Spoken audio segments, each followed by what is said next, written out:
Hey there, everybody. It's a beautiful Saturday morning, and I am right now contemplating exactly what I'm going to do for the day to be productive. One of the things that I'm going to talk about, and I want you to stay tuned for, is about a different kind of investment. Most of the time, I'm talking about real estate, but I also invest in the stock market as well.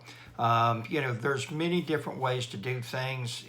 I think it's important for you to research and become literate and knowledgeable with everything that you get into and research what other people do. There's some stuff out there that I've met people that have made tremendous amount of money with that I have no interest in doing because it just doesn't interest me, so to speak, or I don't know about enough, or my mind is just not grasping exactly what it needs to be successful with it, so I stay away. But on this episode, what we're going to talk about is how to invest in the stock market without using a broker. It's a lot easier than you think, and it takes a whole lot less more money than what most people think, because I hear so many people say, oh, I don't have enough money to do that. You're wrong. Stay tuned.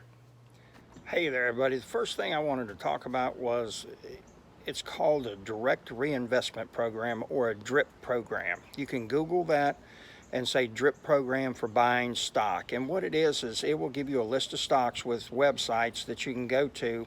And like I started buying Southern Company. They have power plants in the 4 southern states.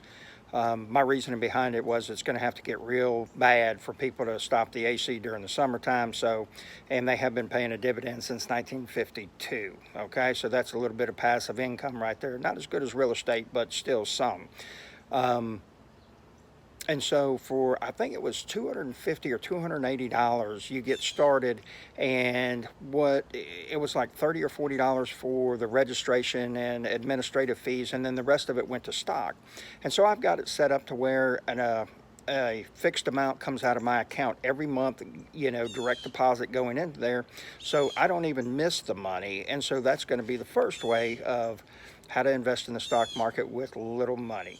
Man, it is a gorgeous Saturday morning. It's rare that at this time of year we're out here not dying from humidity here in Florida. But the other two ways of investing in the stock market with little money that I wanted to talk about was two apps that are real popular out there, Acorn and Robinhood. And basically what they do is they allow you the opportunity to buy into stock with your bank account linked to it, and then it kind of rounds up. And so there's different ways that it occurs, but the thing is that there's the best time to plant a tree was 20 years ago. The second best time to do it is right now. And so I hear so many people, oh, I'm going to get to that next year, oh, I'm going to do that next year.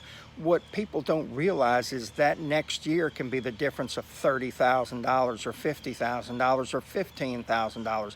So let me ask you this, and the first person that does this, show me that person that says, I'm glad I didn't start earlier and have more money to worry about.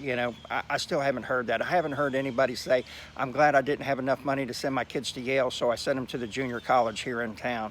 I haven't heard anybody say, I'm glad I didn't have enough money to be able to take care of my parents, and so they went to some state-funded hospital or,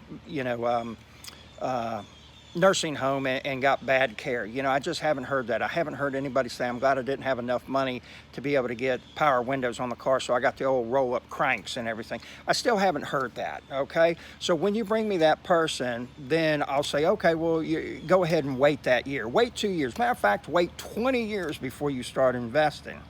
And the thing is that people just don't understand, money is the most talked about subject in the Bible. Over 10,000 times it's mentioned. Okay, and the thing is that no matter what you do, it costs money. Somehow, some way, it either costs you, it costs me, or it costs somebody money. So the freedom of, just imagine this: you wake up today, or think about waking up tomorrow. You got that job that absolutely sucks. You hate going in there. You wake up and you say, you know what? I got enough money in the bank.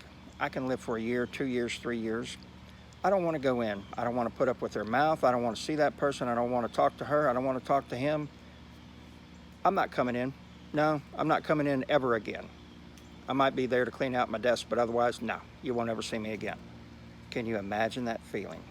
That's freedom, because we're no longer on the hook, and we no longer have to do things we don't want to do because we put ourselves in a situation that we have to make that kind of money. Have a wonderful day.